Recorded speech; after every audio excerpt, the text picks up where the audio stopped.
Pastor Israel Laito, you're here in the North England Conference today. You're coming from the largest division in the world to the smallest. That's what I say. What can you teach us? I have come to learn, because at one time we were not the largest division either, but we grew.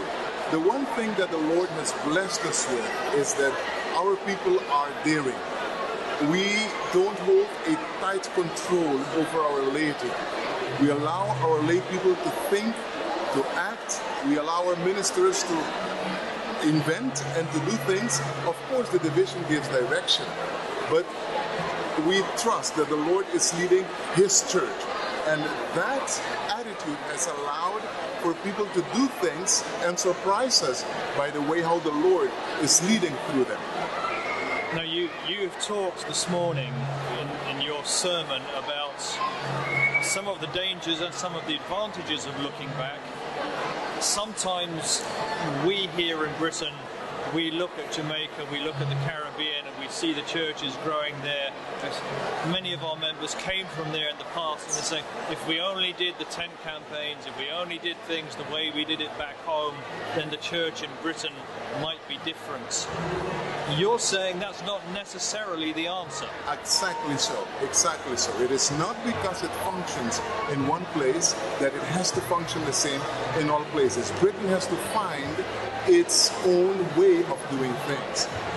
It was discovered that tent campaigns is part of Inter-America, because I must tell you, you put up a tent in Mexico City and you won't get anybody to come under the tent. You put a tent in other places, people won't come.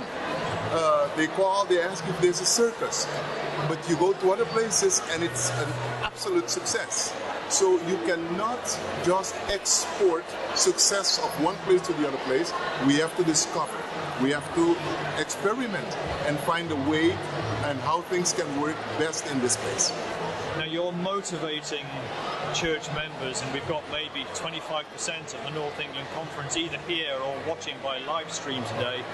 Tomorrow you're specifically doing some training, some leadership training. Yes. What kind of message are you trying to get through to leaders here in the North? The one thing that I'm trying to get through is this. The church cannot move unless there is close cooperation between the laity and the ministry. This church is not a church of actors and spectators. A few people standing on the platform doing their thing and the rest just sitting and watching. It is a church, it's God's church that's moving together. And this is what we try to convey. Moving together as a church, we can do the mission. This isn't your first time to the British Union. You've been here a number of times in the past. You've seen, you have an interest, you watch the church developing here. Yes. What are you going to take from here, maybe back to Inter-America? I'm going to take back a church who is struggling. A church who still believes, and a church who is facing huge challenges.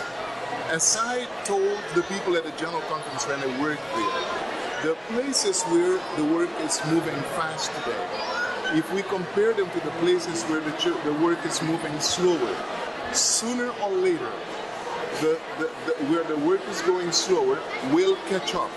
And it will get those places where it's moving fast unless we continue experimenting, finding ways to stay ahead. As I mentioned today, if we fall in the proficiency trap and say, this is good, let's stay here, sooner or later, we will get to the same place. The problem is that a young population, not exactly a migrant population, but also a migrant population, it doesn't have roots, doesn't have a history that binds them. And if we delay our work, wherever we are, we'll get to the same place where history binds them. They would have more pressure from neighbors, from relatives, etc., that we are facing too. But we need to move ahead before we get to that position. And I told my brethren here in Europe on several occasions, you hurry up, find what's working for you, because your conditions is moving fast to where we are. And by that time, we need you to help us to resolve it as you're solving it here. number of churches that I go around to that I've actually reporting back to me that amazing things are happening in their churches. You know, they're getting back to corporate Bible studies. You know, they're getting back to taking up the writings of Ellen White, and they're reading it, and they're actually seeing the benefit of it.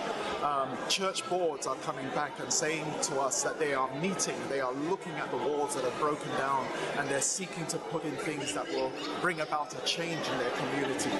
And that's exciting, because all that we want to do is to provide a skeleton for them, you know, a framework for them from the conference, place it in their hands so that they can put the flesh on this. And in fact, this is actually happening. Members are embracing it. You know, there was just about a few weeks ago, I was visiting one of the churches in Area 2, and they were telling me that, Pastor, they said, look, we've got it. We've caught it. We're excited. We need nothing else. Let's run with it and let's do something. And, you know, that was just so exciting. That is what I want to see. You know?